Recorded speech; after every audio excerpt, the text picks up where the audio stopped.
YouTube channel और हम पढ़ रहे हैं यहाँ पे 8 ग्रेड अभ्यास पुस्तिका कक्षा 6 विषय गणित। और आज हम बात करने वाले हैं अध्याय 4 जिसका नाम है आधारभूत ज्यामितीय अवधारणाएं। ठीक है, इसके सभी क्वेश्चन को आज हम हल करेंगे। तो सबसे पहला प्रश्न हमारा क्या है, देखो बच्चों कि ज्यामिति में एक सूक्ष्म चिन्ह, ठीक है, जो एक स्थिति को निर्धारित करता है उसे क्या कहते हैं। ठीक है, तो आपका आंसर है ज्यामिति में सूक्ष्म चिन्ह जो स्थिति निर्धारित करता है। क्या करता है? स्थिति निर्धारित करता है, उसे हम क्या कहते हैं? बिंदु कहलाता है। उसे क्या कहते हैं? बिंदु कहते हैं। समझ में आ गई बात? तो आपका आंसर क्या है? बिंदु। क्लियर? तो फर्स्ट क्वेश्चन का आपको आंसर मिल चुका है। उसके बाद आते हैं हम सेकंड क्वेश्चन पे। सेकंड क्वेश्चन हमारा दो बिंदुओं को जोड़ने वाला सबसे छोटा रास्ता क्या कहलाता है। ठीक है, दो बिंदु, जैसे ये दो बिंदु हैं, एक बिंदु ये है और एक बिंदु ये है। ठीक है, एक बड़ा रास्ता किस तरीके से ऐसे घुमा के लेके आएंगे और एक छोटा रास्ता क्या है? सीधा सीधा रास्ता, इसको मिला देते हैं हम। मिला दिया, ये ए पॉइंट और इसका नाम क्या है? B point. तो ये क्या बन गया? एक रेखा बन गई। ठीक है, तो दो बिंदुओं को मिलाने वाला हमारा उत्तर क्या होगा? दो बिंदुओं को मिलाने वाला छोटा रास्ता क्या कहलाता है? रेखा कहलाता है। आपका आंसर क्या हो जाएगा? रेखा कहलाता है।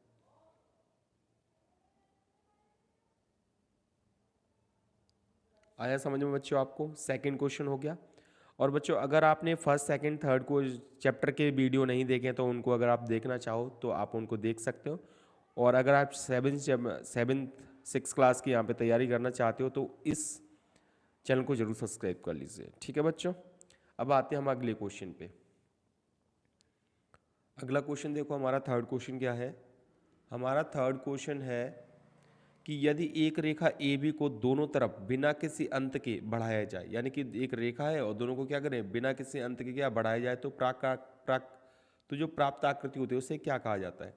तो ए बी को अगर हम दोनों तरफ बिना अंत के बढ़ाएं, किस तरीके से? इस तरीके से बढ़ा दें, ऐसे ऐसे बढ़ाते चल रहे हैं, इसको भी इधर और इसको भी इधर, यानी कि इसका भी कोई अंत नहीं है, इसका भी कोई अंत नहीं, तो उसको क्या बोलेंगे? तो सिंपल सी बात है, उसको रेखा कहा जाता है। ठीक है, तो ए बी दोनों तरफ बिना किसी अंत के विस्तृत किया जाता है, तो इस प्रकार की जो आकृति बनती है उसे भी क्या कहते हैं? रेखा कहते हैं। तो तीन क्वेश्चन आपके क्लियर हो चुके हैं। ठीक है, उसके बाद आता है हमारा क्वेश्चन नंबर 4।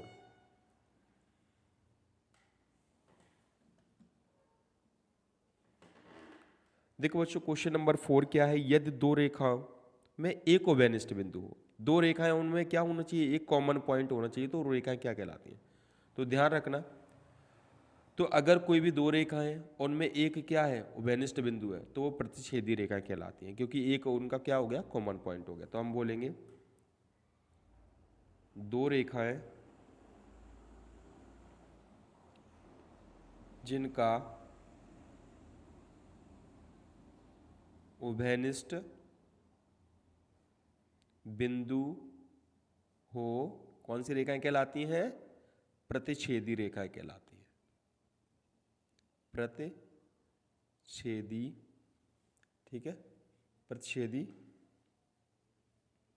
रेखाएं कहलाती हैं। आंसर हो जाएगा आपका क्वेश्चन नंबर 4 का, आपका आंसर हो चुका है। अब आते हैं हम क्वेश्चन नंबर 5 पे। अगर आप इसका डायग्राम बनाना चाहो तो आप इसका डायग्राम भी बना सकते हो, इसमें चिन्ह दिए। इसके बाद आता है हमारा क्वेश्चन नंबर 5। क्वेश्चन नंबर 5 क्या है? देखो, समांतर रेखाओं को समझाते हुए अपने प्रवेश के कोई 4 उदाहरण दीजिए। तो समांतर रेखाएं क्या होती हैं, पहले इसको समझ लेते हैं। तो बच्चों अगर कोई भी दो रेखाएं, आप कोई भी दो रेखाएं ले लीजिए, ठीक है, अगर दो रेखाएं इस तरीके से एक दूसरे को नहीं काटे, जैसे हमने दो रेखाएं बना दी, यहाँ पे ये रेखा बना दी और क्या कर दिया हमने? एक और रेखा बना दी। ठीक है, अब ये अगर दो रेखाएं कभी एक दूसरे को नहीं काटे तो हम इन दोनों रेखाओं क्या बोलेंगे? समांतर रेखा बोलेंगे। जैसे हमने इसका नाम ए बी रख दिया, इस रेखा का नाम, इसका नाम क्या रख दिया? C D. अगर ये रेखा एक दूसरे को नहीं काटेंगे तो उसे बोलेंगे समांतर रेखा। समझ में आ गई बात आपको? ठीक है, तो क्या है, तो परिभाषा क्या होगी, ऐसी रेखाएं जो एक दूसरे को नहीं काटती हैं, एक दूसरे को नहीं काटती, कौन सी रेखाएं कहलाती हैं? समांतर रेखाएं कहलाती हैं, समांतर रेखा कहलाती है। समझ में आ गई बात? उदाहरण ये आपके सामने है, ये 2 लाइंस का, और आपको दैनिक जीवन के कोई 4 आपको बताने हैं। तो पहला क्या है, जैसे रेल की पटरी, रेल की पटरी कैसी होती है, बराबर होती है कि नहीं? ठीक है, और हमारे घर में जो खिड़की होती है, ठीक है, खिड़की के डंडे आपने देखे होंगे, बीच में जो सरिया लगे होते हैं लोहे के, वो भी कैसे होते हैं, वैसे ही होते हैं। ठीक है, और तीसरा हम ले लेंगे कोई भी, तीसरा हमारा उदाहरण है, तीसरा और बताओ। ठीक है,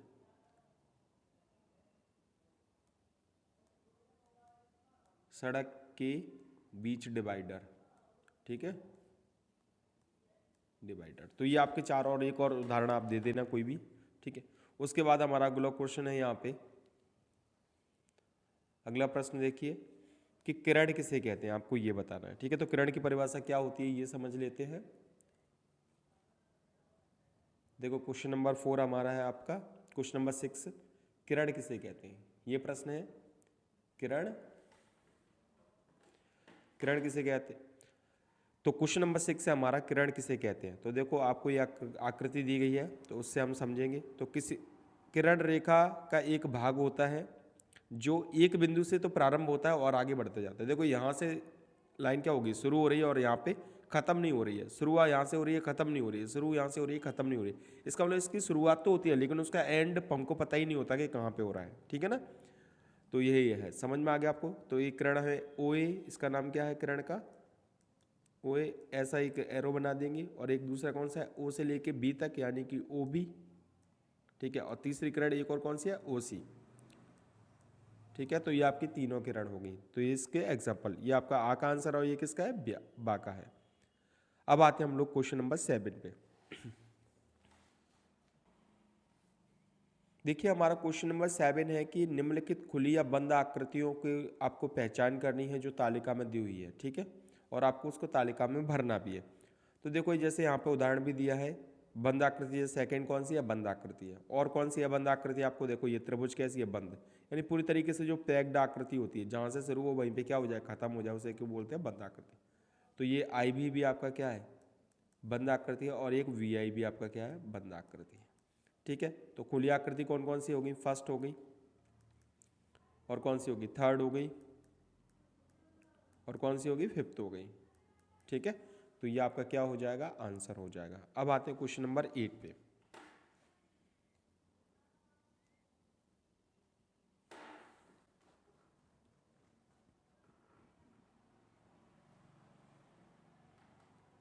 क्वेश्चन नंबर 8 देखिए, आपको क्या है, ये आकृति आपको दी हुई है, उसके शीर्षों के नाम लिखने दो। शीर्ष कौन से होते हैं, देखो इस पॉइंट को हम क्या बोलते हैं, शीर्ष बोलते हैं। ABCDE ये सब क्या है, शीर्ष हैं। तो सबसे पहले हम शीर्षों के बारे में बता दें। ठीक है, शीर्ष कौन कौन है, तो शीर्ष हैं ABCD और E। क्लियर, ये तो हो गए इसके शीर्ष। कितने शीर्ष है, 5 शीर्ष है। अब हम बात करते हैं इसके कोणों के नाम। ठीक है, कोण यहाँ से शुरू करते हैं, तो यहाँ से हमने शुरू किया, देखो पहले मैं A एंगल को ले रहा हूँ, तो देखो EAB। ठीक है, E से शुरू कर रहे हैं, EAB, या फिर आप A से शुरू कर सकते हो, ABC। ठीक है, तो यानी कि हम इस वाले शीर्ष को पहले ले रहे हैं, पहले नंबर पे ये वाला कोण ले रहे हैं। ठीक है, तो ABC, तो आपका कोण हो गया ABC। दूसरा कोण क्या हो जाएगा, BCD। ठीक है, BCD। तीसरा कौन सा हो जाएगा, BCD। उसके बाद आपको होगा CB। ठीक है, CDE।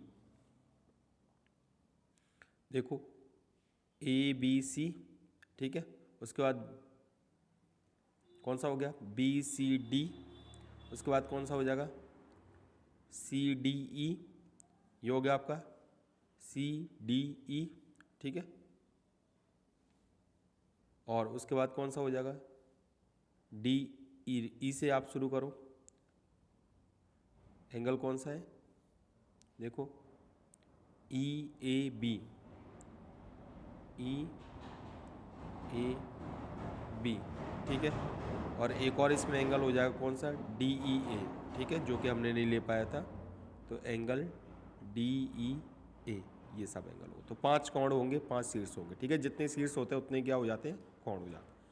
अब आते हैं अगले प्रश्न नंबर 9। देखिए प्रश्न नंबर 9 में क्या है, जो आकृति दिया है उसमें आपको पॉइंट बताना है। जैसे संलग्न आकृति में वे बिंदु लिखिए जो, देखो DOE के अभ्यंतर, DOE एंगल, देखो DOE इसके अभ्यंतर यानी अंदर कौन कौन सा बिंदु है, DOE के अंदर, तो आपका कौन सा बिंदु है, A बिंदु है, ठीक है। समझ में आ गई बात आपको, ये अंदर है, ठीक। तो हम क्या बोलेंगे, फर्स्ट का जो आंसर हो जाएगा क्या हो जाएगा, अभ्यंतर कौन सा बिंदु है, A बिंदु है, ठीक है, या फिर A बिंदु A बोल सकते हैं।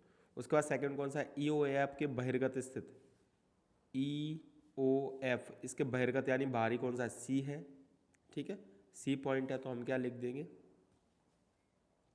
B में। देखो EOF के C भी है, और ये कौन सा है, ये भी तो EOF के कैसा हो रहा है, बहिर्गत हो रहा है, तो ठीक है, तो हम क्या करते हैं, A बिंदु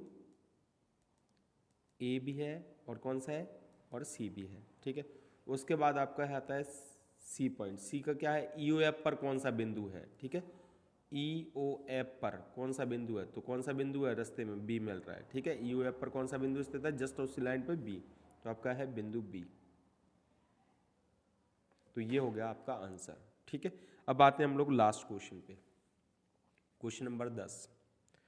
क्वेश्चन नंबर 10 देखिए क्या है, क्वेश्चन नंबर 10 है, निम्नलिखित में से प्रत्येक के लिए एक रफ आकृति आपको बनानी है। जैसे बिंदु P रेखा AB पर स्थित है, कौन सा बिंदु है, जैसे फर्स्ट क्वेश्चन क्या आपका, बिंदु P रेखा AB पर स्थित है, तो हम क्या करेंगे, एक रेखा बना देंगे। फर्स्ट का मैं आपको आ का आंसर बता रहा हूँ, ठीक है। क्या है, फर्स्ट में हमने क्या बना दी, एक रेखा बना दी इस तरीके से, ठीक है, ये रेखा बना दी है, ये सीधी बनाना आप लोग। इसका नाम क्या रख दिया हमने, AB रख दिया, और इस पर एक बिंदु क्या रख दिया हमने, कोई बिंदु P रख दिया, ठीक है। ये फर्स्ट का हो गया। सेकंड देखो, यानी कि बा का आंसर क्या है, रेखा XY और रेखा PQ दोनों क्या कर रहे हैं, एक दूसरे को प्रतिच्छेद कर रहे हैं, तो हमने इस तरीके से क्या करना है, दो रेखा बनानी जो एक दूसरे को क्या कर रही हो, काट रही हो, तो हमने ये इस तरीके से, आप बड़ी आकृति भी बना सकते हो, यहाँ पे जगह नहीं है तो मैंने छोटी आकृति बना, ठीक है। एक रेखा का नाम क्या रख दिया, XY, और एक रेखा का नाम क्या रख दिया, PQ, ठीक है। और ये किस पे काट रही है, M पर काट रही है, यानी कि यहाँ पे काट रही है, हो गया। उसके बाद आपका आएगा सा क्या है, देखो रेखा L E और F पर स्थित है, ठीक है। रेखा L बनानी, यानी आपको एक रेखा L बनानी है। मैंने क्या कर दिया, एक रेखा बना दी, ये लीजिए एक रेखा बना दी, और जिसका नाम क्या रख दिया, L, और E और F इसी पर स्थित है, ठीक है। E पॉइंट भी है इसी पर, और कौन सा है, F पॉइंट भी इसी पर है, लेकिन आपका जो D पॉइंट है वो इस पर नहीं है, तो D आप क्या बनाओगे, थोड़ा सा बाहर बना दोगे, तो हमने D क्या कर दिया, उससे अलग कर दिया। आया समझ में। और लास्ट में आपका द पॉइंट, ठीक है। द कौन सा है, देखो OP और OQ को मिलाते हुए आपको एक किरण रेखा खींचनी है, ठीक है। तो क्या करेंगे, हमने क्या किया, OP और OQ, ठीक है, OP और OQ जो O पर मिलती है, ठीक है, तो हमने क्या कर दिया, इस तरीके से एक रेखा खींच दी है, इस तरीके से हमने दोनों रेखा बना दी है, ठीक है। रेखा OP है, ये रेखा है OP, तो ये लो हमने नाम दे दिया, इसका क्या नाम दिया है, O ये वाला पॉइंट ले लिया, P ये वाला, ठीक है, OP, और दूसरी कौन सी है, OQ, ठीक है। और दोनों कहाँ पे मिल रही है, O पे मिल रही है, और दोनों क्या है, यहाँ पे रेखाएं, क्लियर। तो इस तरीके से आपको क्या करना है, ये सभी क्वेश्चन सॉल्व कर देने। तो आई होप आप लोगों को ये चैप्टर पसंद आया होगा। अगर आपको ये चैप्टर पसंद आ गया तो प्लीज़ इस चैनल को जरूर सब्सक्राइब कर दीजिए। मिलते हैं नए चैप्टर यानी चैप्टर 5 के साथ। तब तक के लिए जय हिंद, वंदे मातरम।